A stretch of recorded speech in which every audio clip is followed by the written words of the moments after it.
in economics we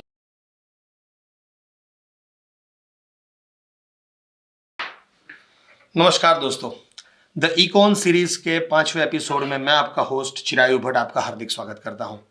आज हम बहुत ही खुशकिस्मत है कि हमारे साथ रोमा कौर जी बैठी है। She is the deputy principle of the prestigious Auckland international college. यहाँ पर इस स्कूल में बच्चों को वो तालीम दी जाती है कि वो यहाँ पर पढ़ने के बाद दुनिया की जो टॉप मोस्ट यूनिवर्सिटीज़ हैं, चाहे वो लंदन स्कूल ऑफ इकोनॉमिक्स हो, हार्वर्ड हो, कैम्ब्रिज हो, वहाँ पर जाकर वो पढ़ाई करते हैं और डॉक्टर, साइंटिस्ट, इंजीनियर बनते हैं, इकोनॉमिस्ट बनते हैं। और आज इन्होंने अपना बेशकीमती वक्त हमें दिया है, हम इनके बहुत बहुत शुक्रगुजार हैं। और इनके लिए जावेद अख्तर साहब का एक शेर मैं डेडिकेट करना चाहता हूँ। खुश शक्ल भी है वो ये अलग बात है मगर, खुश शक्ल भी है वो ये अलग बात है मगर, हमको ज़हीन लोग हमेशा से अजीज थे। It translate something like this, that she is beautiful is an added advantage, but I have always appreciated intelligent people. Roma ji, आपका स्वागत है। क्या बात है, thank you very much. Thank you very Welcome. much. Shall we start? Yes, sure. The first question is, according to a new survey of livability in 140 cities by the Economist Intelligence Unit, Auckland has become the world's most livable city. What's your comment on it? Yeah, I think it is a fair comment. You agree with it? Yeah, I definitely agree with that. Auckland is one of the most livable cities in the world. Now, when they come up with this criteria, like how they come up with the list of cities, they look at 5 main things. They look at stability of a country, they look at healthcare in a country, education, they look at culture, environment, and they look at infrastructure. And this year, they added a 6th criteria, which was COVID the response to COVID. And definitely that puts us all right at the top. And if you look at other things as well, apart from how well Auckland has gone with the COVID response, you look at culture and environment in Auckland, we are a truly multicultural city. You look at the type of cuisine, you go anywhere, you'll find different kind of food from so many different countries, and everybody loves different kind of food. And then you look at all the celebrations across Auckland, right? Diwali, Yeah, you celebrate Chinese New Year. Chinese New Year, you celebrate Matariki. So we're quite accepting. And Kiwis in general are really accepting of different cultures. If we look at our education system, it is one of the top one in OECD countries. If you look at public school education system in Auckland. Now, what the education system does is it caters for the needs of every kind of student. So if you are really highly academic, then there's a pathway for you. But if you're not very academic and you want to go into trade or different vocations, then there are options available for you as well. Exactly. Yeah. So nobody's left out. So everybody who is out of school has a definite educational or employment pathway, which is not very common in lots of other countries. We're looking at our infrastructure. Given the size of the city, we're doing quite well. Our roads are there, our motorway systems are well connected, our wastewater systems are well connected. So, and another thing, we have that work-life balance. People, when people come to Auckland or New Zealand in general, they always say, the shops are closed after 6 o'clock. But actually, if you look at it, this is a good thing. It's a good thing, isn't it? That everybody doesn't have to work after hours and they spend time with their families. It adds up to quality of life, yeah, it does. So if you put all these things together, I think Auckland is definitely, one of the most livable cities in the world. Well explained. Yeah. Thank you. Second one, Roma. As per passportindex.org, New Zealand passport ranks number 1. What do you want to say about this? Yeah, we're really praising our country and city today, isn't it? Again, agree with that as well. Because when they're looking at the strong passports, they're looking at how many countries we can travel visa-free to. So at the moment, we are ranked number 1 along with Germany. So anybody who holds a Kiwi passport can travel to 136 countries in the world without a visa. Wow. And which is a big thing. So it means having a Kiwi passport enables you to travel in so many countries. And also, I think Kiwis overall are quite law-abiding. We're quite friendly. So we are welcomed, in most of the countries in the world. So I agree with that as well. Nice. तो हमारा soft power बहुत अच्छा है, रोमा जी ये कहना चाह रही हैं. Yeah. Thank you. Yeah, definitely.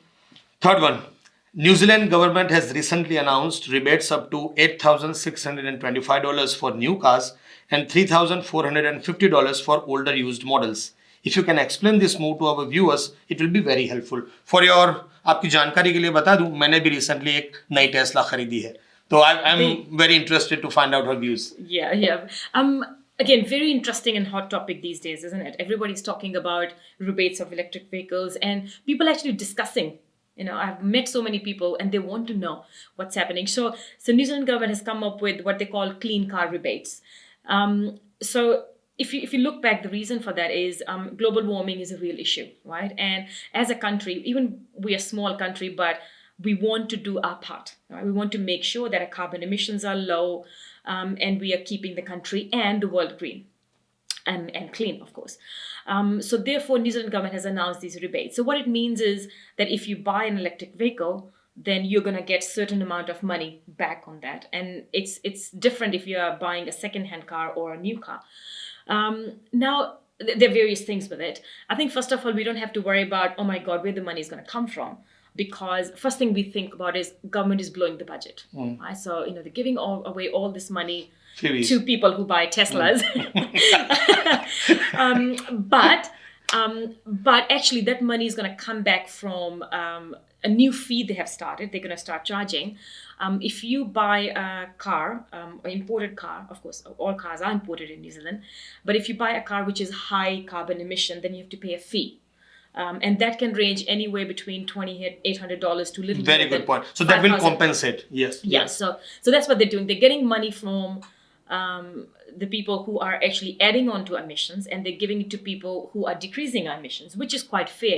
In economics, we used to study that tradable permit thing.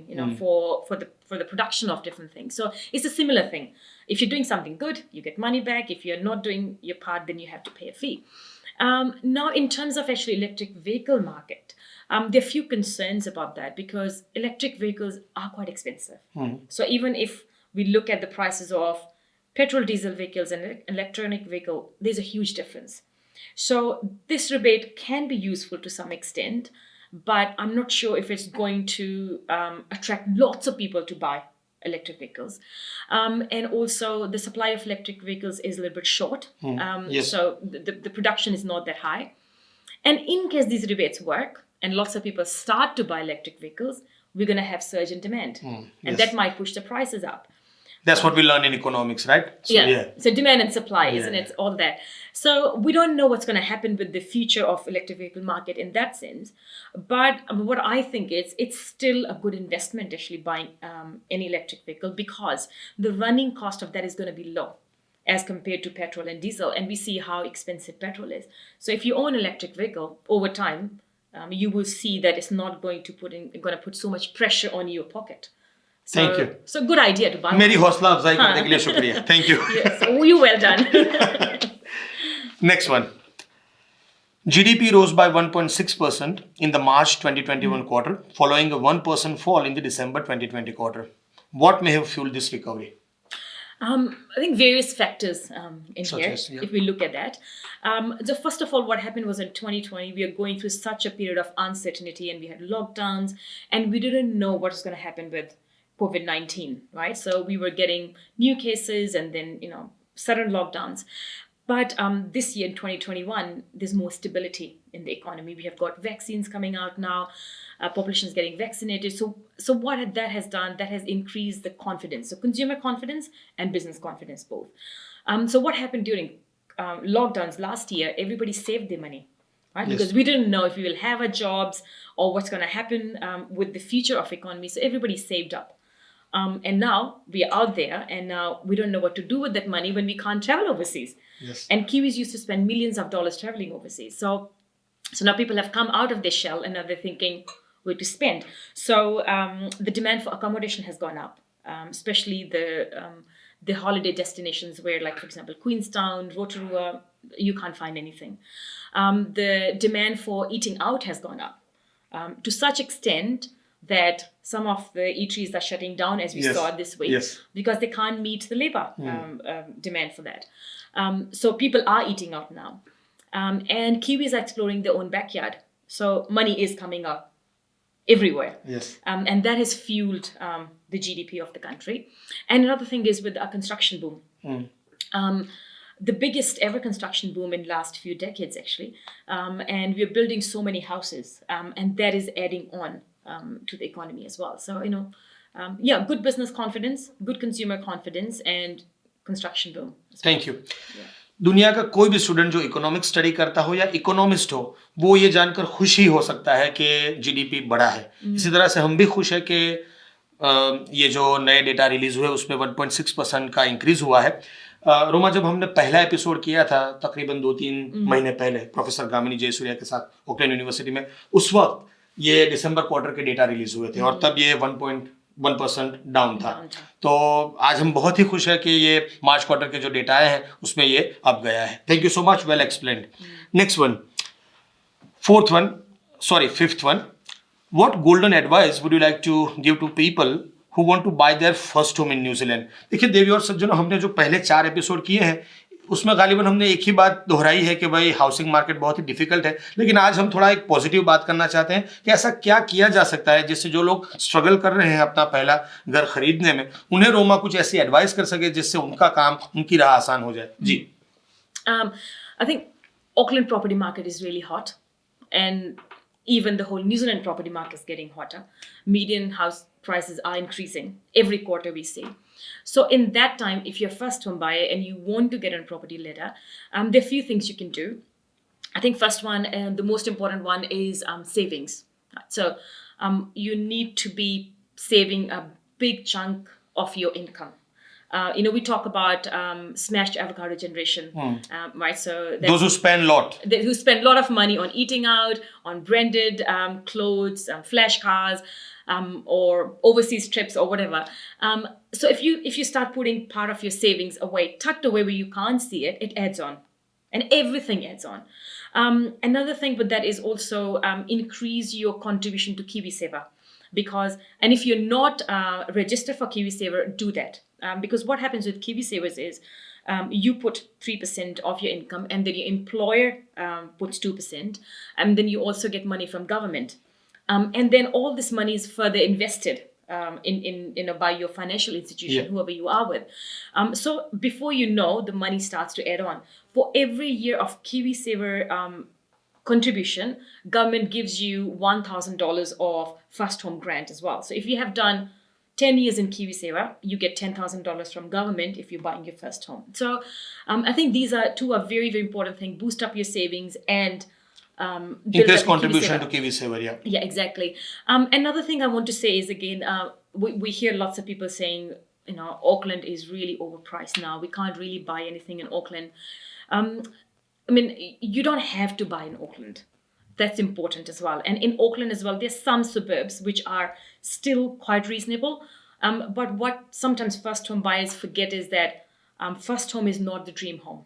Okay, so maybe, crucial point, very crucial point. You might end up in a location where you don't want to live, or you might end up in a house which is not in a great condition.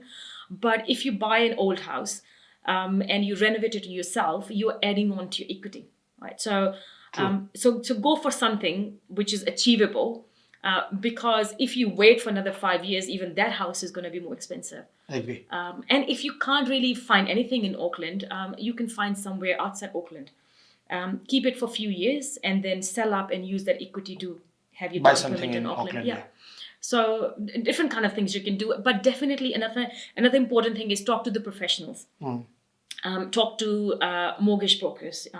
If you have friends, that's a good time when you are in a social context. You see somebody, who's your friend, and it's like, start a conversation. Or talk to your bank. Go and talk to your bank. Talk to your accountant. Talk to real estate people. They love talking. And they'll give you lots of information as well. But gather all the information. Make your decision based on what works for you. There are a huge number of Facebook groups, actually, because social media is really important. If you go into some of those first home buyer groups, they give you really good advice. Nice. But yeah, so. Thank you. Very nice piece of advice. What advice would you like to give to Grant Robertson, Roma? If he wants to listen to it. Okay, I'll give advice even if he's not listening. I think two important things I want to say. I think first one is the welfare system in the country. Last week we heard that the welfare payments are going up. So everybody who's not working is going to get more money. Whereas it's really important as a country, it's an ethical and moral obligation for us to take care of people Yes. who are less able to work. Or less able to contribute to the workforce.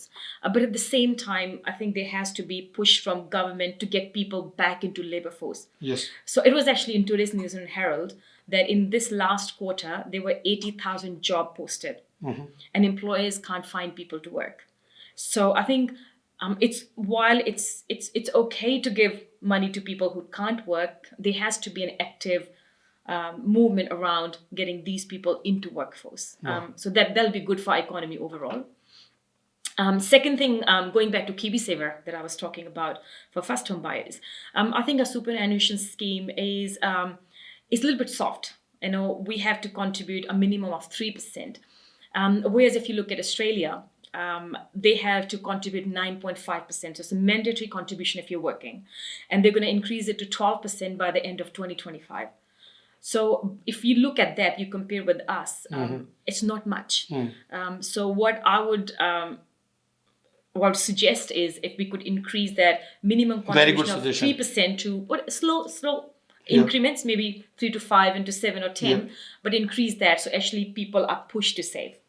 And then they'll be more able to buy their house, or when they're older, after 65, they'll be living a life which is financially healthy.